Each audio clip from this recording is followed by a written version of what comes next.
Shalom Bapak Ibu Saudara yang dikasihi Tuhan. Seri pengajaran hari ini Minggu 18 April 2021 berjudul Sifat Didikan Tuhan. Orang percaya seharusnya mengenal dengan baik sifat dari didikan Tuhan. Bukan saja supaya bisa menyikapi dengan benar, tetapi juga memperoleh manfaat dari didikan itu sendiri. Terkait akan hal ini, penulis kitab Ibrani mengatakan, jika kamu harus menanggung ganjaran, Allah memperlakukan kamu seperti anak. Di manakah terdapat anak yang tidak diajar oleh ayahnya? Tetapi, jikalau kamu bebas dari ganjaran yang harus diderita setiap orang, maka kamu bukanlah anak, tetapi anak-anak gampang. Selanjutnya, dari ayah kita yang sebenarnya, kita beroleh ganjaran, dan mereka kita hormati. Kalau demikian, bukankah kita harus lebih taat kepada Bapa segala roh, supaya kita boleh hidup? Sebab mereka mendidik kita dalam waktu yang pendek, sesuai dengan apa yang mereka anggap baik. Tetapi Dia menghajar kita untuk kebaikan kita, supaya kita beroleh bagian dalam kekudusannya. Memang, tiap-tiap ganjaran pada waktu ia diberikan tidak mendatangkan sukacita, tetapi duka cita. Tetapi kemudian ia menghasilkan buah kebenaran yang memberikan damai kepada mereka yang dilatih olehnya. Ibrani 12 ayat 7-11. Dari ayat-ayat ini kita bisa temukan sifat-sifat didikan, yaitu bahwa didikan itu mendatangkan duka cita. Ayat 11.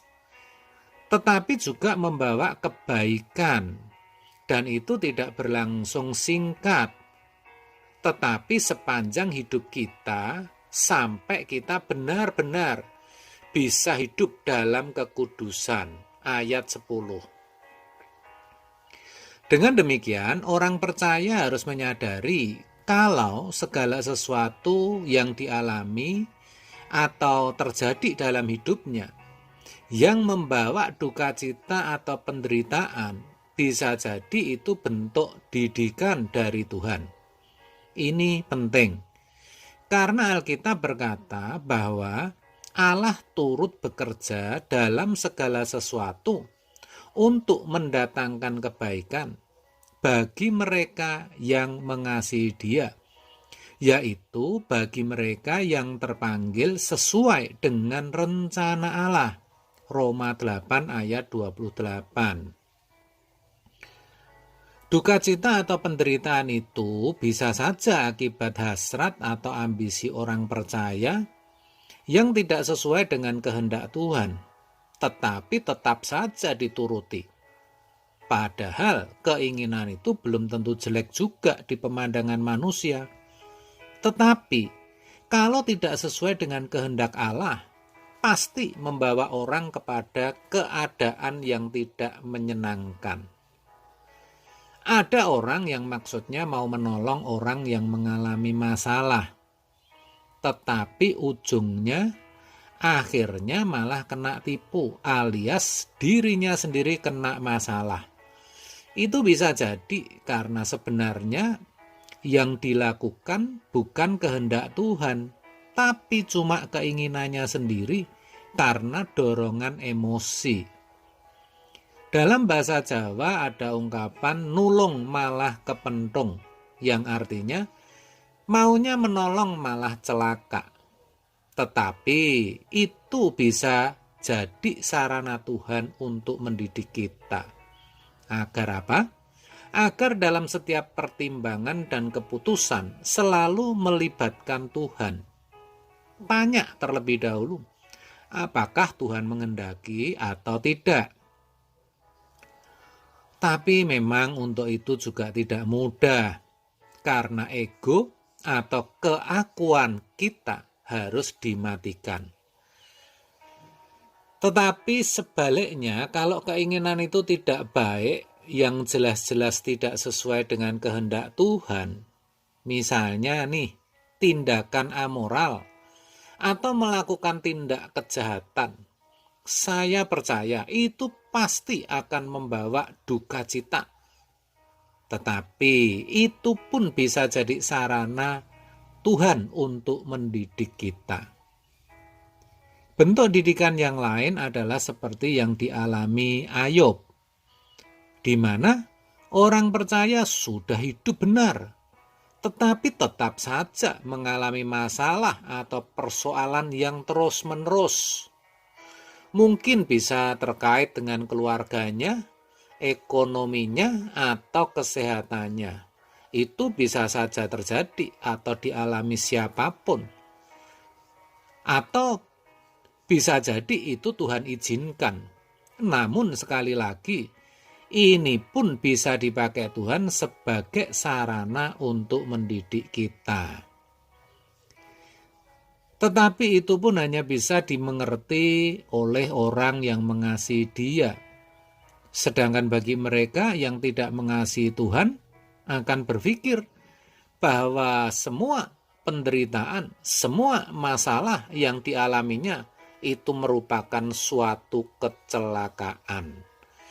Padahal sesungguhnya justru melalui itu semua, Tuhan sedang mengajarkan jalan-jalannya, supaya orang percaya mengerti akan kebenaran.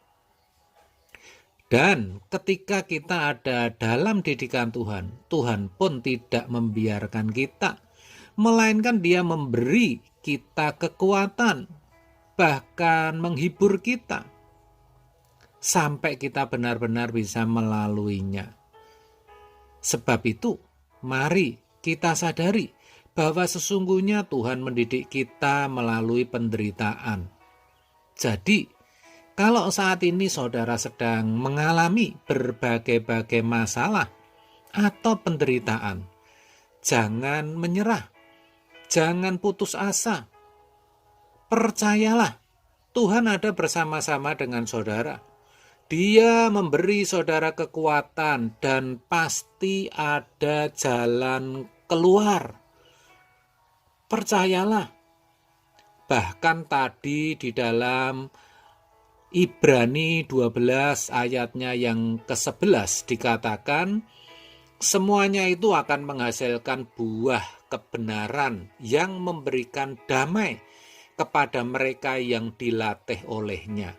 Artinya apa?